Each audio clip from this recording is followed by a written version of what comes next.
आज प्रतापपुर की हवा में एक खामोशी है। दरबार शरीफ के दरो दीवार उदास है, क्योंकि आज हमसे वो रूहानी सितारा जुदा हो गया। हुजूर जो सिर्फ एक बुजुर्ग नहीं, एक रहनुमा, एक राह हक का मशाल थे। उनकी हर निगाह में नूर था, उनकी हर बात में हिकमत थी, उनकी हर दुआ में असर था और उनके वजूद से महफिल में बरकत उतरती थी। आज वो सफ़र पर निकाल गए, एक ऐसे सफ़र पर जहाँ से कोई वापस नहीं आता। लेकिन उनकी यादें, उनका इल्म, उनकी खिदमत, ये सब कुछ हमेशा हमारे दिलों में जिंदा रहेगा।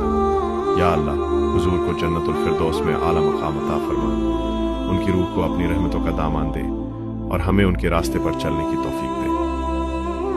प्रतापपुर दरबार शरीफ आज भी उनकी महफिल को महसूस करता है। उनका नूर हमेशा इस दरबार में रहेगा। देखें अल्लाह कत बड़ दयामय। किंतु যৌবন মানুষকে কি করে, খুব কমই লোক আছে যারা নিজেদেরকে ঠিক রাখে। তো হতাশ হওয়ার নেই কিছু, হয়ে তো গেছে। কে যে যখন যৌবন আসে উদ্দাম সমুদ্রের মতন উত্তাল হয়ে ওঠে, কি যে তাই তো। আরে ভাই, একটা 18 বছরের ছেলেকে যখন বলা হয় যে তুমি এখান থেকে সেই ওই যে পাকা রাস্তাটা কি নাম বলেন না, যেখানে গাড়ি রেখেছে গড়গ্রাম, একটু হেঁটে যেতে হবে, সে বলে হ্যাঁ চলে যাবো। কিছু পারবে তো? আর আমার মতন একটা বুড়া মানুষকে যদি বলে যেতে হবে, বাবা আমার দ্বারা হবে না, মাফ করো আমাকেই পারবে। এটা নিয়ম। তো ইবাদতটা যৌবনেই করতে হয়, তওবাটা যৌবনেই করতে হয়। যদি তোমার পাপ লাউ বালাগাত জুনুবাকা ইনানিস সামাই, হে বান্দারা, হে যুবক ভাই এবং বোনেরা, বাবাজিরা, মায়েরা, শোনো, আমি বলছি, তোমাদের তো ওয়াজ শোনো, ওলি আল্লাহদের কাহিনী, তোমরা নামাজি মুসাল্লিদের ওয়াজ শোনো, আমি তোমাদেরকে পাপাচারী, কামাচারী, ব্যভিচারী মানুষদের ওয়াজ শোনাচ্ছি। শোনো, যাদেরকে আল্লাহ পাক কোথায় নিয়ে গেছে। কি কথা শুনছেন আমার? এই ওয়াজ শোনো আজকে তোমরা আমার কাছে। আমি অত নেক মানুষ নয় আর নেকি কথাও বলতে পারবো না, তো যা শোনাচ্ছি শোনো। যে আল্লাহ পাপাচারী, কামাচারী, ব্যভিচারী মানুষ, যে মানুষের গুনাহ সীমা অতিক্রম করে গেছে, এরপর আল্লাহ বলেন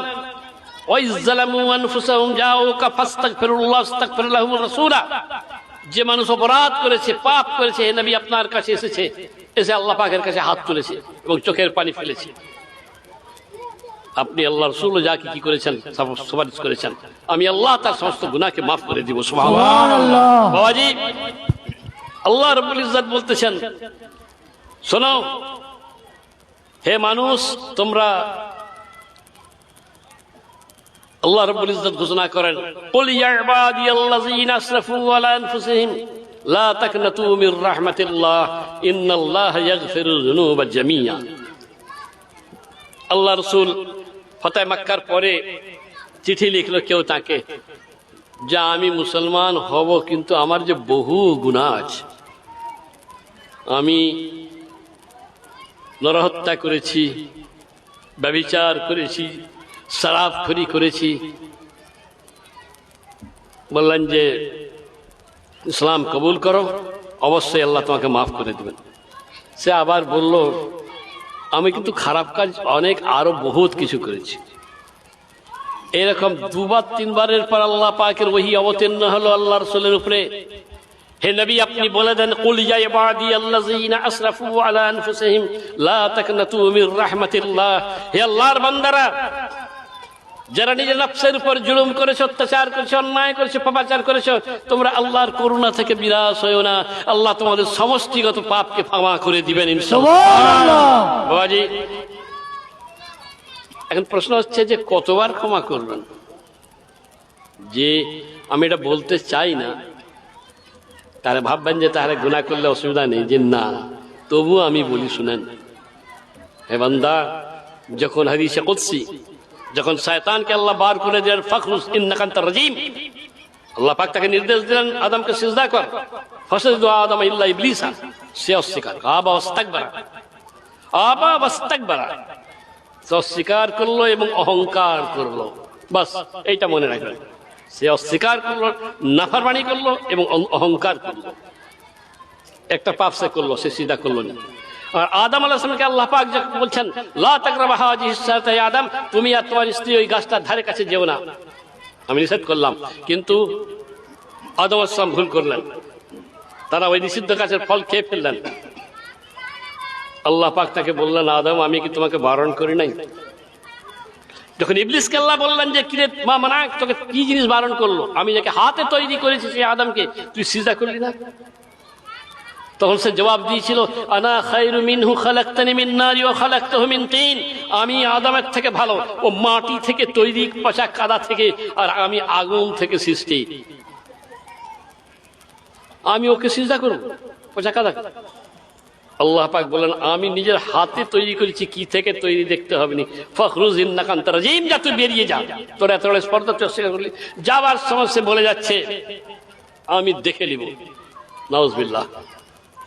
হে আল পরওয়ারদিগার, আমি আপনার জাতের কসম খেয়ে বলছি, আর যার জন্য আমি বিতাড়িত হচ্ছি, আদম যত দিন বেঁচে থাকবে তার নিঃশ্বাস ফেলার আগে পর্যন্ত আমি তাকে গুমরাহ করতে করতে করতে তাকে বেঈমান কাফের করে তার মৃত্যু দিব। আল্লাহ বলছেন, আমি আল্লাহ পাক জালালিয়াতে এসে গেলেন, আমি আমার জাতের কসম খেয়ে বলতেছি, শুনেলে ও বান্দা যদি গুনাহ করবে আর তওবা করবে, তওবা করতে করতে যদি মরার আগে পর্যন্ত তওবা করে, আমি তার तमाम গুনাহকে মাফ করে দিব। এখানে আর প্রশ্ন কি? আচ্ছা বলুন তো, একটা গুনাহ তো আদম আলাইহিস সালাম করলেন, একটা ইবলিসও করলো। আদম আলাইহিস সালাম মাফ পেয়ে গেলেন কেন?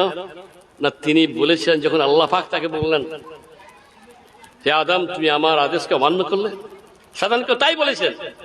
শয়তান উত্তর দিয়েছিল, আমি ওর থেকে ভালো। আর তিনি বলছেন কি, বলুন আমার সঙ্গে, তিনি কি জবাব দিলেন যখন আল্লাহ বললেন, হে আদম তুমি আমার কাজকে অমান্য করলে কেন? বাস নুয়ে পড়লেন। কি বললেন বলুন আমার সঙ্গে, বিসমিল্লাহির রহমানির রহিম। রব্বানা যালামনা আনফুসানা, পড়ুন না জি, রব্বানা যালামনা আনফুসানা ওয়া ইন লাম তাগফির লানা ওয়া তারহামনা লানাকুনান্না মিনাল